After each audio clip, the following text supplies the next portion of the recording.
nuestras Biblias en el Evangelio de San Juan, capítulo 12, vamos a leer del 44 al 50. Yo lo hago en favor de todos los hermanos y vamos siguiendo la lectura allí con mucha atención, porque tenemos, hermanos, que observar muy bien la palabra para que no nos salgamos de este evangelio maravilloso, de la verdad gloriosa, para que sean las sanas palabras de nuestro Señor Jesucristo las que edifiquen nuestras vidas. Leemos en el nombre de Jesucristo el Señor. Amén y amén. Jesús clamó y dijo: el que cree en mí, no cree en mí, sino en el que me envió. Y el que me ve, ve al que me envió. Yo, la luz, he venido al mundo para que todo aquel que cree en mí no permanezca en tinieblas. Al que oye mis palabras y no las guarda, yo no le juzgo, porque no he venido a juzgar al mundo, sino a salvar al mundo. El que me rechaza y no recibe mis palabras, tiene quien le juzgue. La palabra que he hablado, ella le juzgará en el día postrero. Porque yo no he hablado por mi propia cuenta. El Padre que me envió, Él me dio un mandamiento de lo que he de decir y de lo que he de hablar. Y sé que su mandamiento es vida eterna. Así pues, lo que yo hablo, lo hablo como el Padre me lo ha dicho. Amén. Pueden tomar sus lugares, ya oramos por la palabra, y el Espíritu de Dios que está en cada uno de nosotros es la que hace la edificación, el que hace la edificación en nuestras vidas. Bueno, hermanos, la Biblia, como está el título allí en ese párrafo en mi Biblia, creo que en la suya también dice las palabras de Jesús: juzgarán a los hombres. Así es el título de esta meditación de la palabra que vamos a tener en este momento. Según la palabra de Dios, los hombres van a ser juzgados. Es decir, hermanos, que esto es una declaración contundente. Digo contundente porque así va a ser. Es decir, aunque los estudiosos dicen que es una de las declaraciones escatológicas, pero vemos que esto es una realidad, porque de hecho cuando el Señor Jesucristo lo declara es porque así va a ser. Pero ¿cómo serán juzgados esos hombres? Y digo eso porque, hermanos, nosotros que ya conocemos la verdad, no vamos a ir a ese juicio según la palabra de Dios. Entonces no van a ser juzgados por sus buenas obras los hombres que vayan ante ese juicio, ni serán juzgados según lo que creen en cuanto a la religión. Es decir, todo el mundo ha establecido, o conoce más bien, que va a haber un juicio, pero unos se preparan de una manera y otros de otra. Nosotros vamos a mirar cómo tenemos que prepararnos nosotros para no ir a ese juicio, porque Cristo Jesús mismo en su primera venida, Él vino como Salvador, o sea, Él es nuestro Salvador, y de hecho la declaración maravillosa de la palabra, expresando ese amor de Dios tan grande, que dice ahí mismo en San Juan 3:16, ustedes se lo saben muy bien: porque de tal manera amó Dios al mundo, que ha dado a su Hijo unigénito, con ese propósito de salvación, para que todo aquel que en Él cree no se pierda, o sea, no vaya a ese juicio, mas tenga que vida eterna. Allí hay un punto, digamos, maravilloso, en el cual usted y yo tenemos que apoyarnos todos los días, que es en el amor de Dios, hermano, para evitar ir a ese lugar de tormento que habla la Escritura. Porque Él dijo, el Señor dijo: no he venido a juzgar al mundo, sino a salvar al mundo, como nos lo expresó aquí en la lectura que tuvimos en el en el versículo 47. Dice: no he venido, porque no he venido a juzgar al mundo, sino a salvar al mundo. Entonces, Él vino con una misión específica, y es salvar al mundo que estaba o que está muerto en delitos y pecados, porque Él vino a dar vida y vida en abundancia. Entonces, en la segunda venida, ¿qué irá? ¿Cómo vendrá el Señor Jesucristo? Porque Él va a venir por segunda vez a esta tierra. La segunda venida no es igual al rapto de la iglesia, porque en el arrebatamiento Él no viene hasta acá a la tierra, sino que vendrá y nos tomará en las nubes, como lo declara el apóstol Pablo. Entonces, Él vendrá como juez. Ya no viene como salvador, sino como juez. ¿Y qué hace un juez? Es el que dicta sentencia. En muchos lugares, en muchos países hay pena de muerte. Entonces, el juez en la Corte Suprema al que está siendo juzgado le dicta una sentencia de muerte, pero lo dicta por un delito que cometió, porque le juzgan, le prueban que hizo ese delito y entonces ya le dan el veredicto final, que es el de condenación o muerte. Entonces, hermanos, ya el Señor Jesús vendrá como juez, y eso nos lo manifiesta muy claramente la palabra de Dios en Hechos 17:31, que dice: por cuanto ha establecido un día, y de allí dice la palabra muy claramente, en el cual, y ha establecido un día en el cual juzgará al mundo con justicia, no con injusticia, con justicia. Quiere decir que no va a ser un juicio amañado, arreglado, sino que será con toda justicia. Por aquel varón a quien designó, ese es el juez designado por Dios, nuestro Señor Jesucristo, dando fe a todos, con haberle levantado de los muertos. Gloria a Dios. Qué glorioso es esta palabra, hermanos, saber que Cristo vive, que esa tumba quedó vacía, pero que por esa obra en la cruz nosotros todos hemos sido justificados. Eso lo declara Pablo en Romanos: justificados pues por la fe, tenemos paz para con Dios por medio de nuestro Señor Jesucristo como Salvador. Ya como juez no va a aplicar esa palabra tan maravillosa para aquellos que no obedecieron. Dice también en el mismo Evangelio de San Juan, en el capítulo 5 y versículos 26 al 29, dice la palabra de Dios: porque como el Padre tiene vida en sí mismo, así también ha dado al Hijo el tener vida en sí mismo, y también le dio autoridad de hacer juicio por cuanto es el Hijo del Hombre. No os maravilléis de esto, porque vendrá hora cuando todos los que están en los sepulcros oirán su voz, y los que hicieron lo bueno saldrán a resurrección de vida, mas los que hicieron lo malo a resurrección de condenación. Vamos a detenernos un poquito en este último versículo, porque debemos de hacernos una pregunta: ¿qué es lo bueno que da vida y qué es lo malo que da condenación?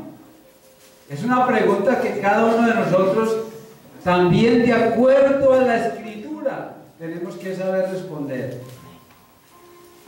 Y esa respuesta es para cada uno de nosotros, es decir, lo que nos enseña la palabra, para que lo tengamos guardado en nuestro corazón y no permitamos hacer lo malo, o sea, no permitamos que nosotros mismos hagamos lo malo.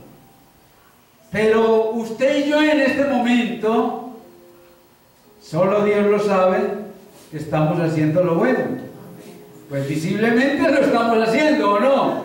Pero hermanos, hacer lo bueno no es venir a un culto solamente.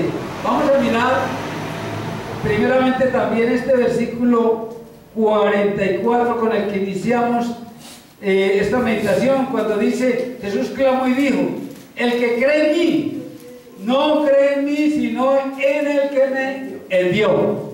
Mire, hay una declaración también del Señor Jesús que habla maravillosamente de que el que cree en mí no cree en mí, sino en el que me envió, porque Él vino a cumplir una misión específica. Luego vino a traer, como dice la Escritura misma, a dar a conocer, a predicar el reino de los cielos. Y vino en misión enviado por el Padre.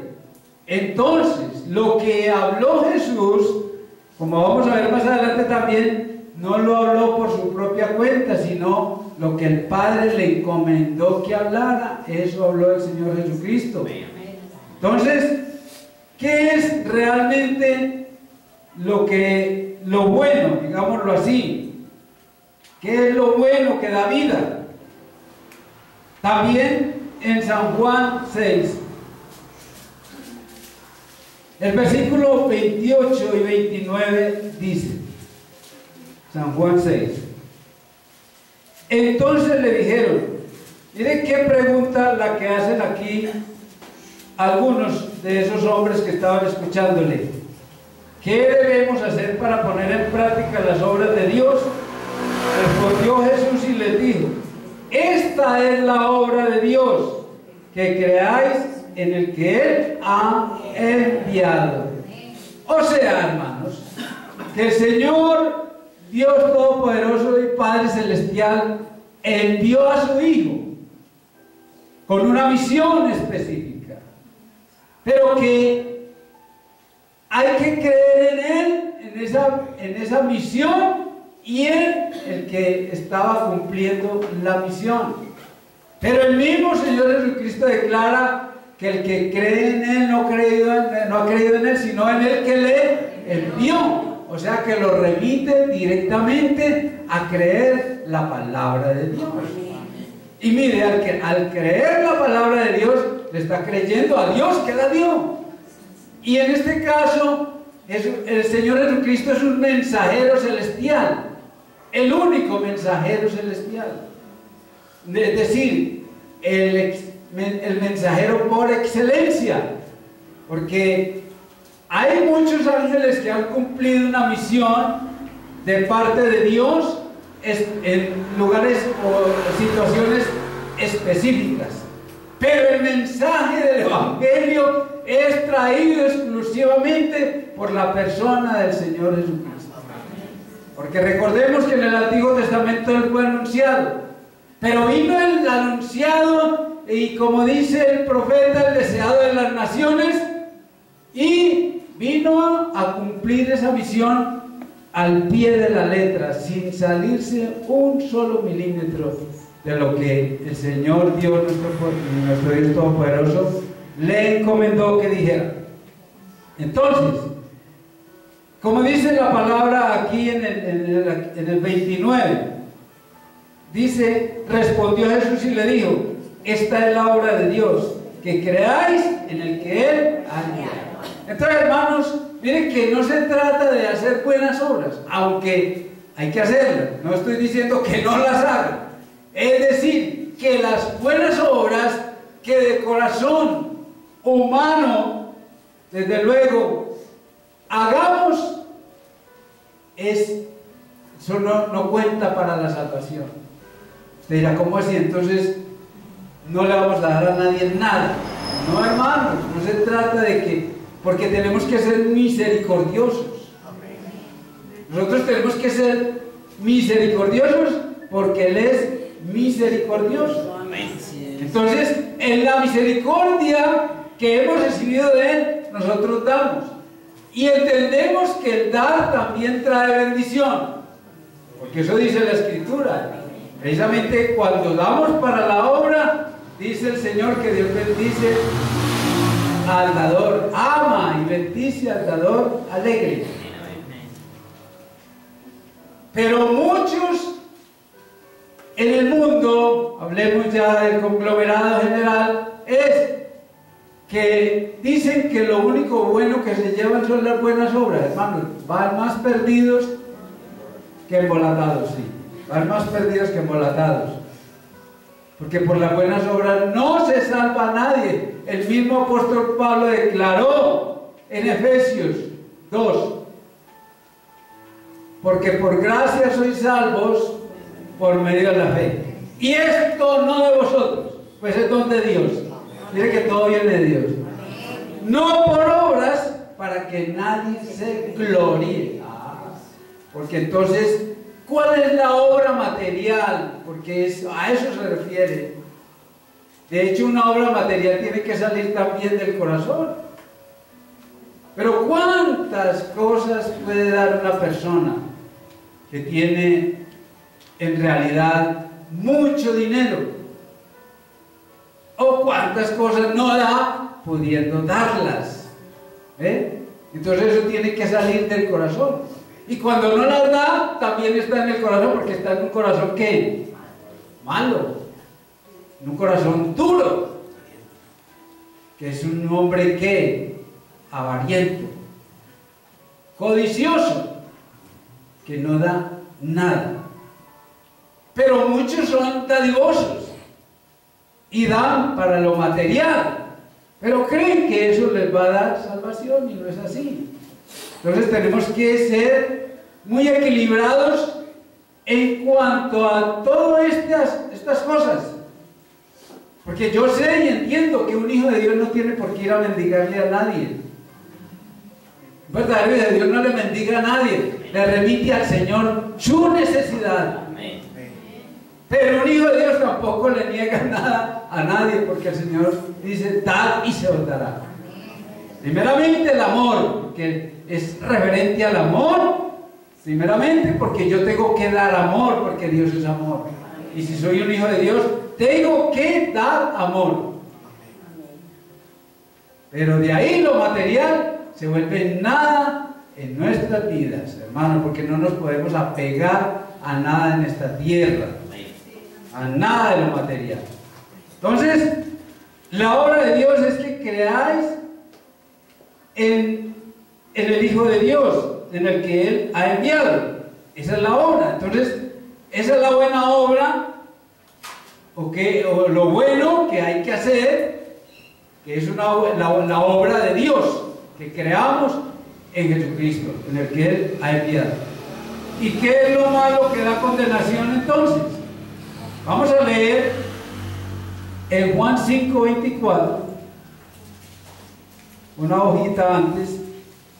Dice la palabra: de cierto os digo, el que oye mi palabra y cree al que me envió, y cree al que me envió, ya es directamente al Dios Todopoderoso, tiene que vida eterna. Tiene vida eterna. Entonces está haciendo el Señor Jesús una declaración maravillosa que beneficia a todos los que, o nos beneficia a todos los que hemos creído en el Señor Jesucristo.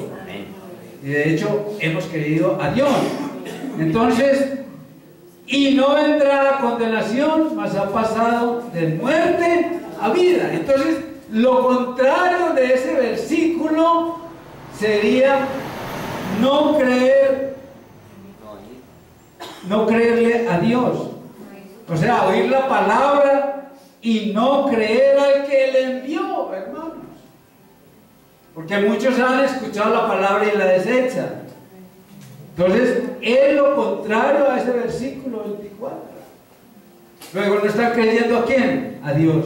Y lo pueden nombrar. Y pueden creer en la existencia de Dios, claro.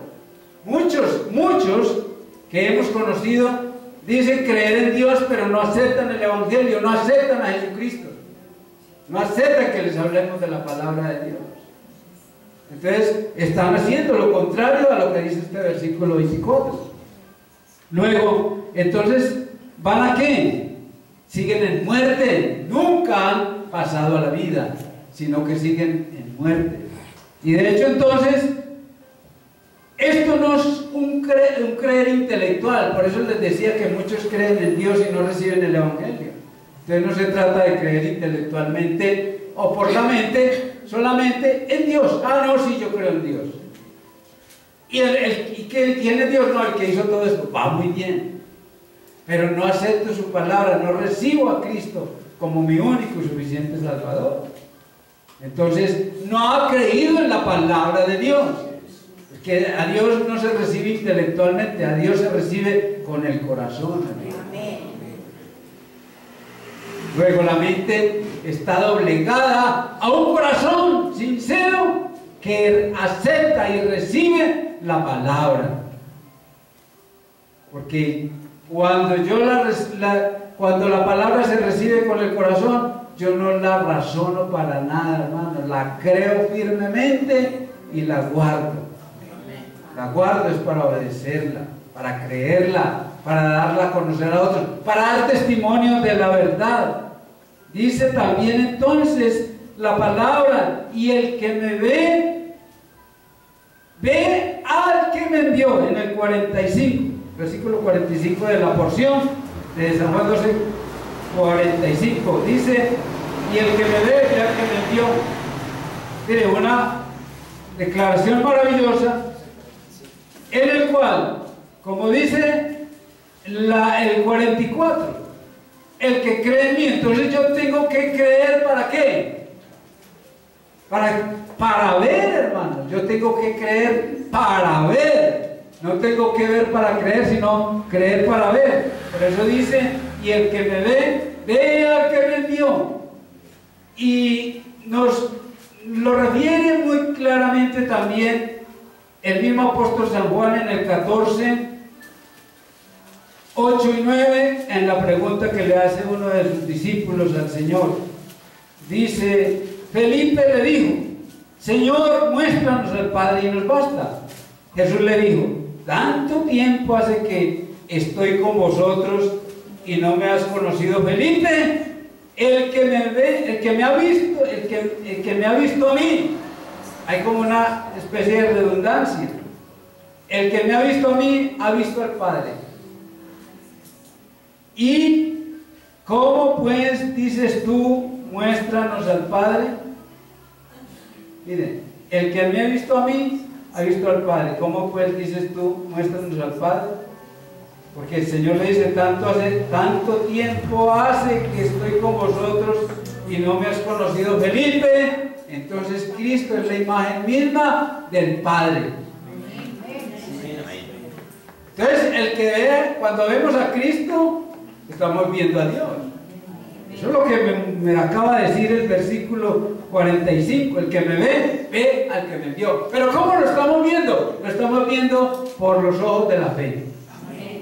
Porque por estos ojos físicos nadie jamás ha podido ver a Dios, sino que creemos en el Dios y Padre Celestial porque lo vimos en el Hijo. Amén. Creo que lo hemos visto por el Hijo. Yo creo que nadie, cualquiera aquí no me puede decir que no ha visto a Dios. Y aún los que no conocen a Cristo dicen que ven a Dios en la creación. Mire pues, pero eso es muy peligroso, porque vemos la obra de Dios, mas no podemos ver a Dios en la misma creación, porque entonces seríamos unos panteístas, y nosotros no somos panteístas, nosotros somos hijos de Dios. Entonces tenemos que tener mucho cuidado al asimilar estas cosas tan maravillosas, porque el apóstol Pablo en la carta a los Colosenses lo dice, que Él es la imagen. Vamos a Colosenses 1:15. Dice el apóstol Pablo, Él es la imagen del Dios invisible, el primogénito de toda la creación. Mire pues que entonces, si el apóstol Pablo nos dice que Él es la imagen de ¿quién? Del Dios invisible. Pero no porque el Dios invisible tenga la misma figura que tenemos nosotros, porque Cristo Jesús tomó figura de ¿qué? De hombre. Amén. Se hizo hombre, tomó la figura nuestra. Entonces a Dios no lo podemos asimilar como una figura, es una persona más, no una figura.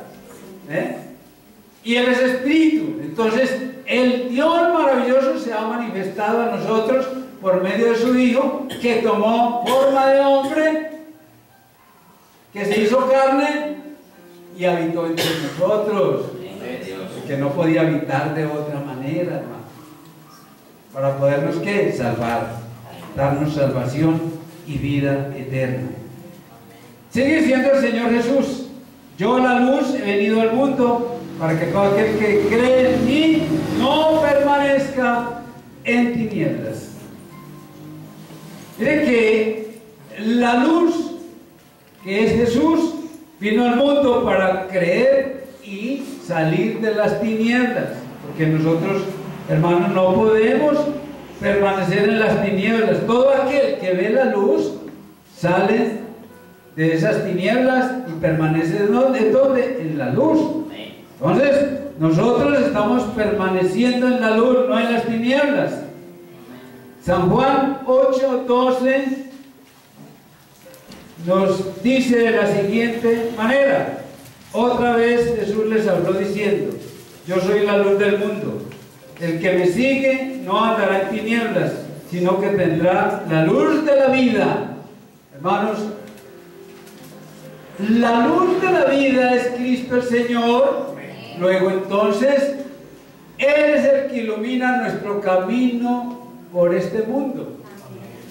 Aunque tenemos un sol físico para ver el camino físico también por donde andamos, por donde van nuestros pies físicos, Él es la luz que supera y va más allá de lo que pueda iluminar cualquier otra luz, pero ilumina nuestras mentes y corazones para que salgamos y nunca volvamos a las tinieblas, hermanos, de las cuales Él nos libró, porque fue el Señor que nos libró de esas tinieblas. Jesús entonces, en este versículo, repitió esa declaración maravillosa de que Él es la luz del mundo.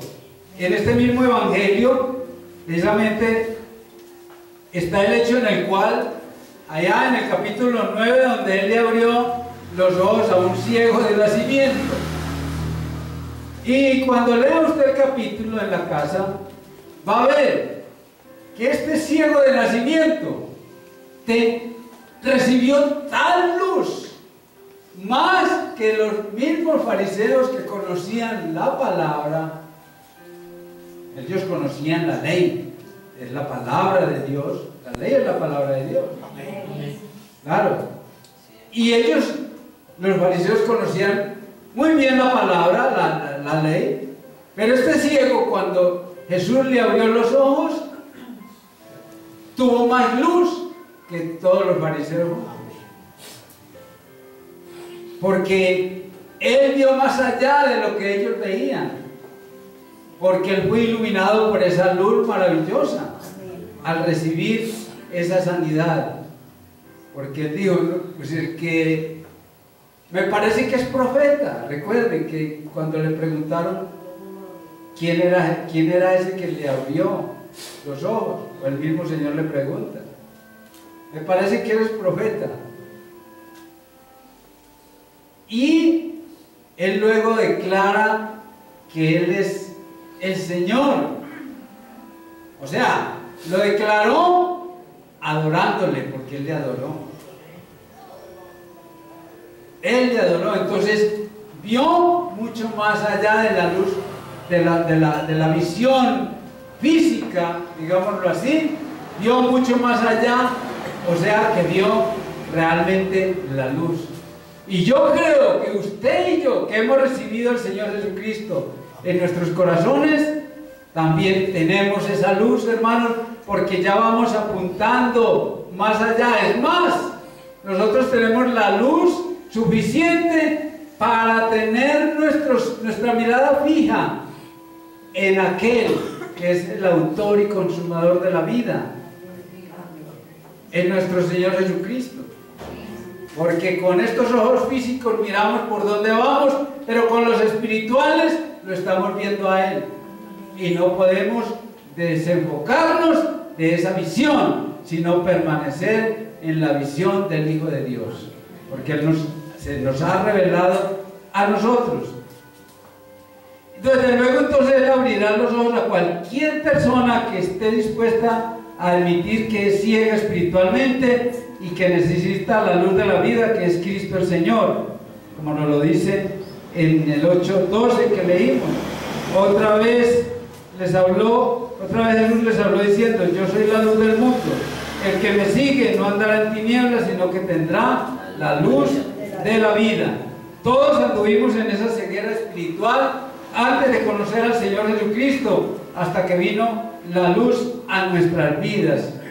Por eso en Efesios 5, vamos a Efesios 5:8, lo que declara la palabra por boca del apóstol Pablo, que dice: porque en otro tiempo erais tinieblas, mas ahora sois luz en el Señor, andad como hijos de luz. Mire, entonces, si usted y yo estamos viendo la luz de la vida, que es Cristo el Señor, entonces tenemos allí un mandamiento: que andemos como hijos de luz. Ya no podemos andar como andábamos en otro tiempo, como hijos de las tinieblas. Ahora tenemos que andar como hijos de luz. Tenemos que ser luminares en este mundo, hermanos, que está lleno de tinieblas. Usted y yo lo podemos ver diariamente, hermanos, y es triste. Con dolor en nuestro corazón lo vemos, como desde los gobernantes hasta los gobernados, todos andan en tinieblas, que es realmente lamentable ver cómo se pierden en esas tinieblas. Nosotros, hermanos, tenemos que iluminar a ellos para que vean la luz también, porque el Señor, por boca también del apóstol Pablo, dice que nosotros somos luminares en este mundo, y el Señor Jesucristo lo dijo, que somos la luz del mundo. Entonces tenemos que iluminar ese camino de ellos para que no se pierdan. El versículo 44 dice: al que oye mis palabras y no las guarda, yo no le juzgo, porque no he venido a juzgar al mundo, sino a salvar al mundo. Estamos leyendo el 47. Entonces, guardar la palabra no es solo memorizarla, hermanos, no es aprender de memoria la Biblia, aunque es maravilloso que usted y yo la sepamos de memoria, pero no la podemos dejar solamente en la memoria. Y no solamente tampoco es predicarla, o sea, yo no estoy aquí predicando para salvarme, sino porque ya soy salvo. Y lo mismo usted cuando le predica a una persona, cuando usted le da el testimonio a una persona de lo que Cristo ha hecho en usted, le está abriendo los ojos del Espíritu. Y no por eso usted va a alcanzar salvación, sino que le está dando el testimonio porque es salvo. Amén. Porque es salvo. Entonces, lo importante, hermanos, y más que importante, porque nos hemos atravesado, o sea, se nos han pegado unas palabras que son de común habla, de nuestro lenguaje, son comunes en nuestro lenguaje. Pero para estas cosas celestiales no, hermanos, porque si vamos a decir que la palabra es importante, entonces porque hay otra que de pronto la puede reemplazar. En nosotros la prioridad, hermanos, es vivir la palabra. No es importante, es más que importante vivir la palabra de Dios. Es prioritario, es necesario, es incambiable, porque necesario es incambiable, irreemplazable. No hay otra que podamos vivirla sino la palabra de Dios. Y yo le aseguro que usted no va, o usted no, porque yo sé que usted vive la palabra de Dios, pero alguien que pueda tener mucha filosofía en su mente y se haya apegado a esa filosofía tanto de lo que habla de filosofía, pues hermano, por más que hable de filosofía, su filosofía no me va a mostrar un estilo de vida diferente. Los únicos que podemos mostrar una vida, un estilo de vida diferente. Somos los hijos de Dios que vivimos la palabra de Dios. Amén. Porque la palabra vive en nosotros y nosotros vivimos por la palabra, hermanos.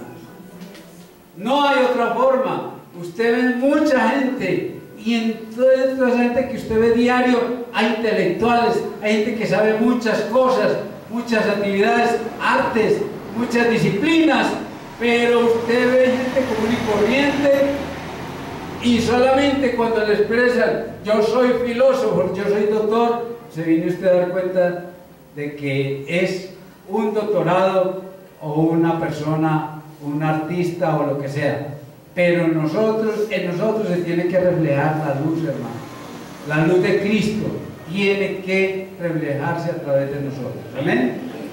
¿Por qué? Por la vivencia de la palabra. Y el mismo Santiago, vamos a Santiago 1, nos habla de esto. Por eso nos dice en el 1:22, pero sed hacedores de la palabra. Es un imperativo. ¿Y cómo somos hacedores de la palabra? Y no tan solamente oidores, engañándoos a vosotros mismos. Porque si alguno es oidor de la palabra, pero no hacedor de ella, este es semejante al hombre que considera en un espejo su rostro natural. Porque él se considera a sí mismo y se va y luego olvida cómo era. Eso es, hermanos, una vislumbre de un momento de lo que es uno. Se mira en el espejo, se hace la peinadita, se quita el mugrecito que tiene en la cara, va y vuelve y se olvida cómo era. Mire, por mucho que se acicale, se olvida. Pero la palabra es para vivirla, hermanos. Entonces, nosotros tenemos que, como dice el 25, mas el que mira atentamente en la perfecta ley, la de la libertad, y persevera en ella, no siendo oidor olvidadizo, sino hacedor de la obra, este será ¿qué? Bienaventurado en lo que hace. Entonces, es muy diferente a memorizarla a vivirla. Tenemos que ser verdaderamente hacedores de esa palabra, porque si no la vivo, ¿qué pasará? Entonces seré juzgado por la palabra. Si no la vivo, hermanos, es que lo triste sería que yendo a la iglesia, o sea, a la reunión de los santos, se pierda la persona que se reúne allí 10, 15, 20, 30 años, 40, que ha ajustado las jubilaciones y sigue hasta sin memorizar la palabra. No, es que yo no me acuerdo. Nosotros tenemos testimonios muy lindos de un hombre de tantos, un analfabeta. No sabía leer porque escasamente medio deletreaba la Biblia. Cuando él se convirtió, él era un esplendor de vicio y vicioso por consiguiente. Y no estudió precisamente por estar en el vicio. Pero cuando él recibió esa palabra, inmediatamente hubo un cambio en ese hombre. Su aspecto tanto impresionó ese cambio, que a todos los que él les vendía vicio, que les vendía, y con los que tiraban vicio con él, los llevó a los pies de Cristo. A la gran mayoría los llevó a los pies de Cristo. Y primeramente por su testimonio, y en segundo lugar por compartir la palabra de Dios. ¿Y cómo la compartía él? Enrédese con Cristo, que es lo mejor. Esa era la expresión de él. Enrédese con Cristo, que es lo mejor. Porque le preguntaban, ¿qué hizo usted? No, yo recibí a Cristo. Enrédese usted también con Cristo para que sea como yo. Eso es maravilloso.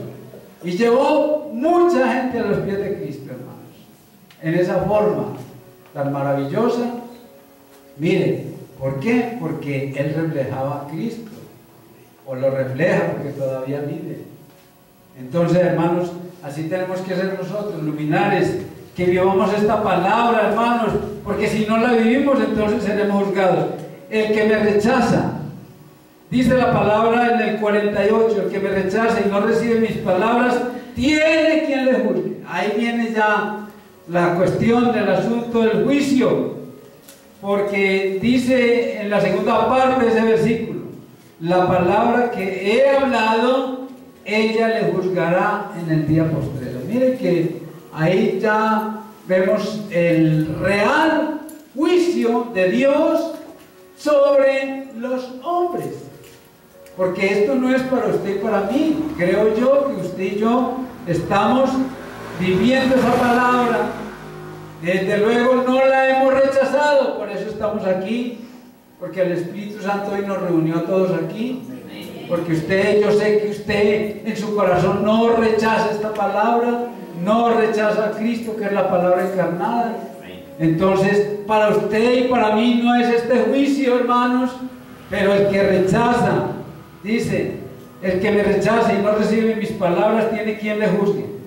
¿Quién le va a juzgar? La palabra que he hablado, ella le juzgará en el día postrero.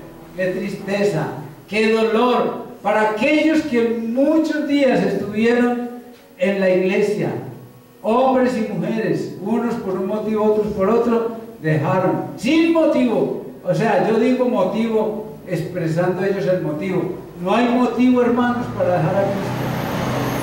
No hay ningún motivo, hermanos, porque precisamente en esta cuestión del juicio final no hay escapatoria, y la única escapatoria es Cristo el Señor, porque el que rechaza la palabra está rechazando a Cristo.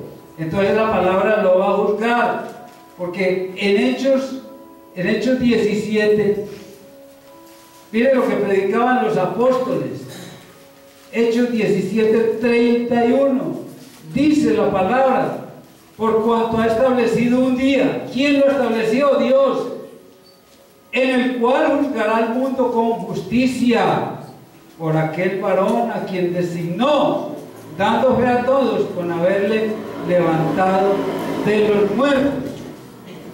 Entonces, hermanos, qué dolor tan grande para aquellos que rechazan la palabra de Dios.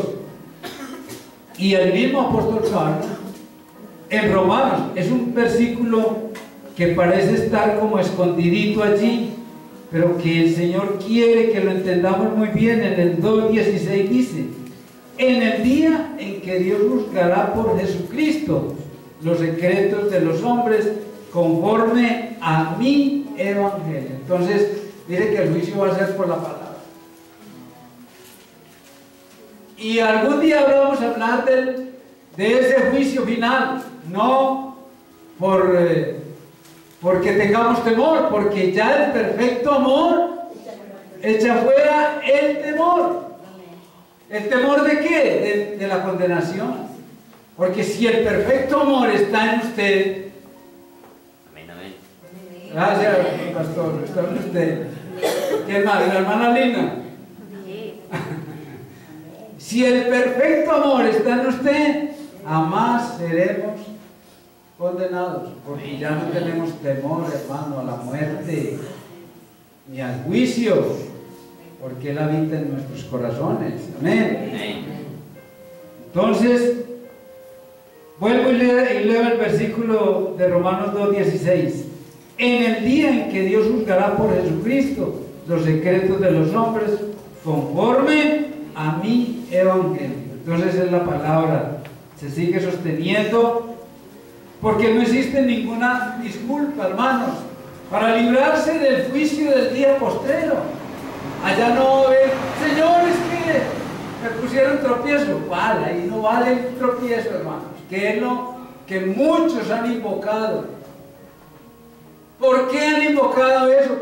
Precisamente por la falta de responsabilidad de aquellos que se dicen ser predicadores del Evangelio y le han puesto mucho tropiezo a los hombres por medio de esas doctrinas erróneas, que finalmente se dan cuenta y dicen: no, yo no quiero saber nada de evangelios, porque los engañaron mucho tiempo. de aquellos que predican un evangelio de prosperidad y a lo último la persona termina frustrada porque los bolsillos no se le llenaron de dinero. Entonces dice, no quiero saber más de evangelios. Qué tristeza, hermanos. Pero esa disculpa no le será permitida en el día del juicio. No, porque yo vi que el pastor que me predicaba el evangelio cometió adulterio, como si el adulterio fuera más grande que la mentira, o que el robo, que la borrachera, o que el drogarse, o todas esas cosas. Todos los pecados delante de Dios son iguales, hermanos. Y el que reconoce su pecado y el que se arrepiente y se aparta alcanzará misericordia, hermanos. Y gloria a Dios por el varón que hay aquí. Y usted y yo tenemos que orar mucho por él y por todos los siervos de Dios, para que Dios los guarde, los sostenga, para que ese pecado no sea tropiezo para muchos, pero que no les valdrá en el día del juicio final. Porque todo el que rechaza a Cristo ya está condenado, hermano. Así de sencillo. Pero es doloroso decirlo, pero hay que decirlo, porque es que la palabra de Dios lo manifiesta. Y esto no lo queremos para nadie, hermanos. Usted no puede desear, sino que todo el mundo a su alrededor conozca la palabra de Dios, que conozca a Cristo el Señor. Y todo aquel que dice creer en Él y no le obedece, lo está también rechazando. Porque hay muchos que dicen que creen en el Señor Jesucristo y van a las iglesias de sana doctrina, y dicen creer en Él, pero con sus hechos lo niegan, como dice la palabra, porque lo está rechazando. ¿Por qué? Porque el que no obedece la palabra sencillamente no la recibió. La escucha, a lo mejor se la sabe, pero no la recibe, hermanos, porque el recibir la palabra está en la obediencia, hermano. Porque usted y yo obedecemos a la palabra. ¿Por qué? Porque la recibimos. Porque el que no la recibe no tiene nada que obedecer. Porque el que no la recibe jamás tiene un encuentro real y verdadero con Jesucristo el Señor, porque Él es la palabra encarnada. Entonces, el mismo evangelista Marcos nos muestra la actitud del que recibe la palabra. Vamos a mirar que hay un hecho maravilloso allí en San Marcos capítulo 4 y versículo 20. Vamos a mirar esa porción de la escritura que dice: y estos son los que fueron sembrados en buena tierra. Mire que ahí de esa parábola sacamos los que precisamente estamos hablando. Los que oyen la palabra y la reciben y dan fruto a 30, a 60 y a 100 por uno. ¿Por qué? Porque se muestra un testimonio real por medio de la obediencia a la palabra. Nadie puede dar lo que no tiene, hermanos. Y aquel que dice creer pero no da testimonio no tiene nada en su corazón. Así de sencillo, hermanos. Porque no obedece a la palabra de Dios. Entonces, ese es un... Y también nos muestra en Hechos 2, en Hechos 2, 41 y 42. Nos dice la palabra: así que los que recibieron su palabra fueron bautizados. Entonces se empieza ¿qué? A dar fruto. Mire, a dar fruto. Y se añadieron aquel día como 3,000 personas. Mire el fruto tan maravilloso que dio la palabra de Dios en esa predicación del primer discurso de Pedro, cuando empezaron a predicar la palabra de los apóstoles. Y el fruto tan maravilloso fue que todos recibieron la palabra y se añadieron como 3,000 personas. Y esas 3,000 personas, dice, perseveraban en la doctrina de los apóstoles, esos que se añadieron, en la comunión unos con otros, en el partimiento del pan y en las oraciones. A veces yo me resisto a creer Porque aquí en un principio, ojo a lo que me resisto creer, voy a explicar. En un principio aquí se reunían 14, 15 hermanos a orar en las mañanas, el día martes y el día jueves. Y hermanos, hoy llegamos a 5, 6, de pronto 7, uy, ya está creciendo el grupo. Sí, creemos que está creciendo, pero no pasa de ahí. ¿Y qué pasa, hermanos? Yo no voy a cuestionar a nadie en señalamientos, pero sí le digo algo, que si usted, pudiendo venir a ese momento de oración en congregación, o sea, la oración congregacional, no está perseverando en la doctrina de los apóstoles, porque los apóstoles también hacían lo que hizo el Señor Jesucristo, porque ellos hicieron lo que les enseñó el Señor Jesucristo.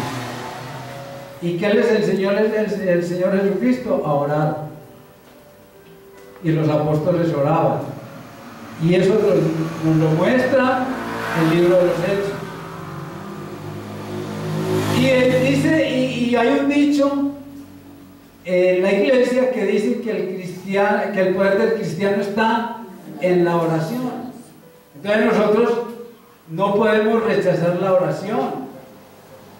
Y si es en la oración congregacional, pues vamos a ver el fruto de esa fe unida, digámoslo así, porque también lo vemos en el libro de los Hechos, que cuando oraban, veían la respuesta de Dios.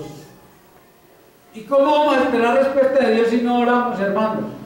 ¿Cómo la vamos a esperar, esa respuesta de Dios, si no oramos? Entonces, tenemos que dar ese fruto, demostrando esa actitud de que recibimos la palabra de Dios. Porque hay personas que llevan años en el Evangelio y tampoco se han bautizado. Como que llevan 4 o 5 años y no se han bautizado. O pueden estar 15 o 20 años, no hermanos. Entonces, eso quiere decir también que no han recibido. Dice el 49, porque yo no he hablado por mi propia cuenta. El Padre que me envió, Él me dio mandamiento de lo que he de decir y de lo que he de hablar. Y sé que su mandamiento es vida eterna. Así pues, lo que yo hablo, lo hablo como el Padre me lo ha dicho. Asimismo hizo el Señor Jesucristo cuando llamó a los discípulos y los preparó y les dio mandamiento. Mire que Él los preparó, pero también en esa preparación Él les dijo lo que debían de decir. Porque por eso hay un fundamento de los apóstoles, un fundamento de la palabra y desde luego un fundamento doctrinal, porque ellos no se salieron de las palabras del Señor Jesucristo, sino que las comunicaron como el Señor les dijo y todo lo que debían de decir. Vamos a mirar también en San Marcos 3, San Marcos 3:14 dice: y estableció a 12 para que estuviesen con Él y para enviarlos a predicar. Mire que el Señor Jesucristo no les mandó a predicar cualquier cosa. Ellos sabían muy bien qué era lo que tenían que predicar y también les advirtió. Esa advertencia también se las hizo en el Evangelio de San Mateo 10. Vamos a mirar San Mateo 10, del versículo 18 al 20. Dice la palabra: y aún ante gobernadores y reyes seréis llevados por causa de mí, para testimonio a ellos y a los gentiles. Mas cuando os entreguen, no os preocupéis por cómo o qué hablaréis, porque en aquella hora os será dado lo que habéis de hablar. Miren, ellos tenían que esperar que les fuera dado hablar, porque no sois vosotros los que habláis, sino el Espíritu de vuestro Padre que habla en vosotros. No nos podemos salir de la palabra, porque esta gran comisión es para nosotros hoy si realmente somos sus discípulos. Por lo tanto, debemos prepararnos en el conocimiento de la palabra de Dios para servirle. ¿Cómo nos preparamos? Pues hermanos, aquí hay un espacio muy maravilloso, un servicio glorioso, diría yo, que es el estudio bíblico, el instituto bíblico. Vamos a llamarlo instituto, pero no es estudio, es escuela bíblica, porque es el Espíritu Santo a través del siervo que nos está enseñando la palabra de Dios. Entonces, si usted quiere servirle a Dios, debe prepararse aquí mismo, hermanos, porque aquí se está dando la sana palabra para llevar el mensaje del Evangelio si queremos servirle al Señor. Entonces, concluimos diciendo que nuestra actitud hacia la palabra de Dios determina si la obedecemos o la rechazamos. 1. La obediencia nos trae vida eterna, como dice Hebreos 5:9, y habiendo sido perfeccionado, vino a ser autor de eterna salvación para todos los que le obedecen. Y el castigo eterno para aquellos, hermanos, a los que desobedecen, porque no han creído en el Señor Jesucristo, o no han querido creer, pero palabras se les ha dado. Vamos a lo que dice 2 de Tesalonicenses 1, del 7 al 10.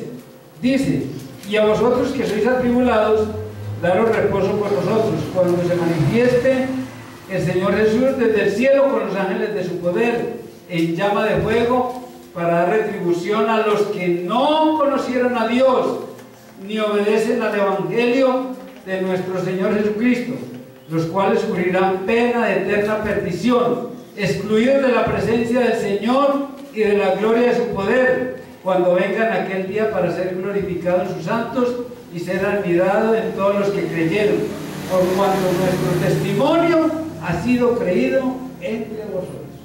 Mire que tenemos que dar un testimonio que sea creído. Entonces, cada quien debe examinar su corazón para estar seguro de su actitud a la luz de la palabra de Dios. Hermanos, es lo que Dios quiere que nosotros seamos, que seamos luz. Porque le hemos ¿qué? Recibido. Y si le hemos recibido, hermanos, entonces tenemos que andar como hijos de luz. Amén. Vamos a orar, a darle gracias a Dios, porque siempre la honra y la gloria es para nuestro Dios Todopoderoso, que vive y reina por los siglos de los siglos. Amado Dios y Padre, en el nombre de nuestro amado Señor y Salvador Jesucristo, te damos muchas gracias, Señor, por esta tu santa y poderosa palabra que nos has permitido, Señor, meditar. Y ayúdanos, Señor, a llevarla no solo a nuestra mente, sino a nuestro corazón, para vivirla, para que demos testimonio de tu verdad gloriosa. Oh bendito Dios y Padre Celestial, para que todos vean que somos tus hijos. Oh bendito Señor, ayúdanos a entenderla, para vivirla y para transmitirla a otros. Oh bendito Dios y Padre, por el Espíritu Santo de Dios que habita en nuestros corazones. Ayúdanos, Señor, Dios Santo y poderoso, a ser portadores de esta luz maravillosa, para que otros también salgan de esas tinieblas a tu luz admirable, para que también conozcan al único Dios verdadero y a Jesucristo a quien has enviado. Esa es la vida eterna, oh bendito Dios y Padre Celestial, que te conozcan a ti y a Jesucristo el Señor. Te damos muchas gracias, Señor. Ayúdanos, porque solos nada podemos hacer, sin ti nada somos. Ayúdanos, Señor, a edificarnos como iglesia del Señor Jesucristo, que seamos ese remanente en este lugar que tú has establecido, oh bendito Dios y Padre Santo. También te pedimos, Señor, sabiduría para tu siervo, Que te glorifiques, Señor, en la vida de cada uno de ellos. Que sean dispuestos de corazón, oh bendito Dios y Padre, para predicar el Evangelio de salvación a las almas. Te rogamos, Señor, por todos los habitantes de este municipio de La Estrella.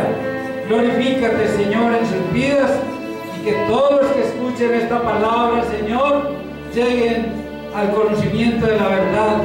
Que nunca la rechacen, Señor amado, sino que la reciban con gozo en sus corazones para agradarte, Señor, en su caminar diario. Te damos muchas gracias, Padre Santo. Yo te pido que bendigas a mis hermanos con toda bendición espiritual, con toda bendición material y con salud en sus cuerpos, oh bendito Dios y Padre Santo. Que los lleves en paz y bendición a sus hogares, que puedan, Señor, tener la paz de Dios en sus corazones, porque tu palabra dice que la paz de Dios llena a nuestros corazones, oh bendito Dios y Padre. Te damos muchas gracias, bendito Dios de los cielos, y la paz de Dios gobierne nuestros corazones, oh bendito Dios de la gloria. Gracias, Señor, gracias, Dios y Padre celestial. Llévanos en paz y bendición. Te lo pedimos y te lo rogamos en el nombre de Jesucristo el Señor. Amén.